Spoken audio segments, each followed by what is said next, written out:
معقولات، لسانیات اور ریاضیات میں بھی مہارت رکھتے تھے۔ شاگردوں کو پڑھاتے وقت ادبی رنگ اختیار کرتے تھے تاکہ علم فقط حافظے میں بند کر نہ رہ جائے بلکہ طرز احساس بن جائے۔ عربی، فارسی، اردو اور پنجابی کے ہزاروں شعر ازبر تھے۔ ایک شعر کو کھولنا ہوتا، اس کی تشریح کرنا مقصود ہوتی تو 20 مترادف اشعار سنا دیتے۔ ڈاکٹر اقبال سمجھ بوجھ اور ذہانت میں اپنے ہم عمر بچوں سے کہیں آگے تھے۔ بچپن ہی سے ان میں انعماق اور استغراق موجود تھا جو بڑے لوگوں میں پایا جاتا ہے، مگر وہ کتاب کے کیڑے نہیں تھے۔ کتاب کی لت پڑ جائے تو آدمی محض ایک دماغی وجود بن جاتا ہے۔ زندگی اور اس کے بیچ فاصلہ پیدا ہو جاتا ہے۔ زندگی کے حقائق اور تجربات بس دماغ میں منجمد ہو کر رہ جاتے ہیں، خون گرم کا احساس تک نہیں ہوتا۔ انہیں کھیل کود کا بھی شوق تھا، بچوں کی طرح شوخیاں بھی کرتے تھے، حاضر جواب بھی بہت تھے۔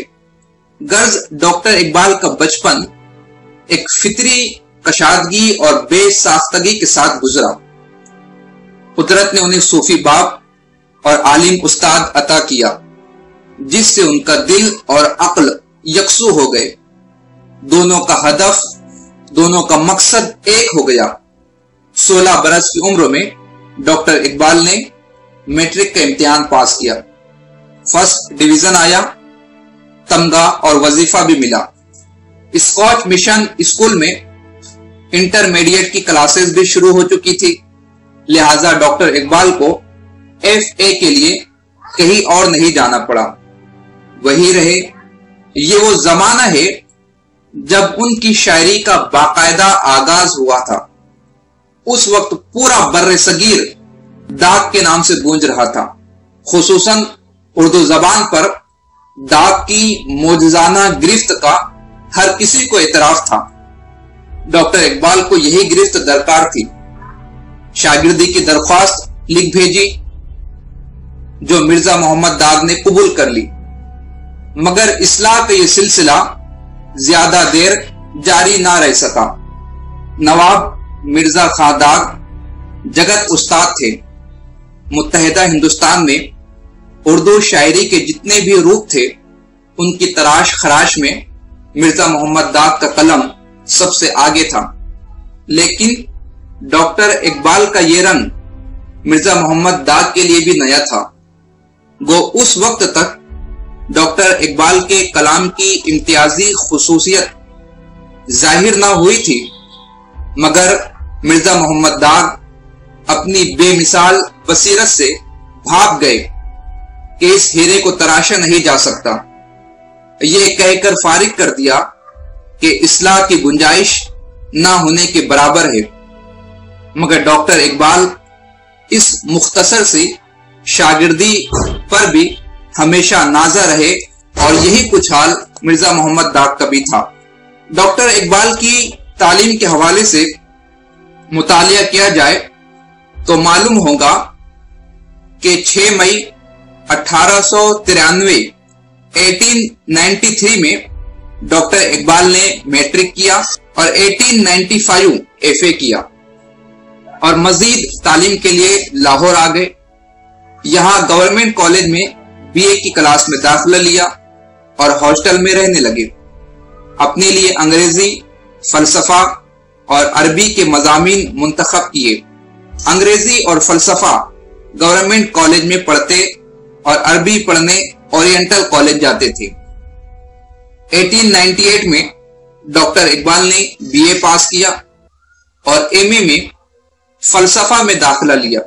یہاں پروفیسر TW آرنولڈ کا تعلق میسر آیا، جنہوں نے آگے چل کر ڈاکٹر اقبال کی علمی اور فکری زندگی کا ایک حتمی رخ متعین کر دیا۔ مارچ 1899 میں ڈاکٹر اقبال نے MA کا امتحان دیا اور پنجاب بھر میں اول آئے۔ اس دوران میں شاعری کا سلسلہ بھی چلتا رہا۔ MA پاس کرنے کے بعد ڈاکٹر اقبال 13 مئی 1899 کو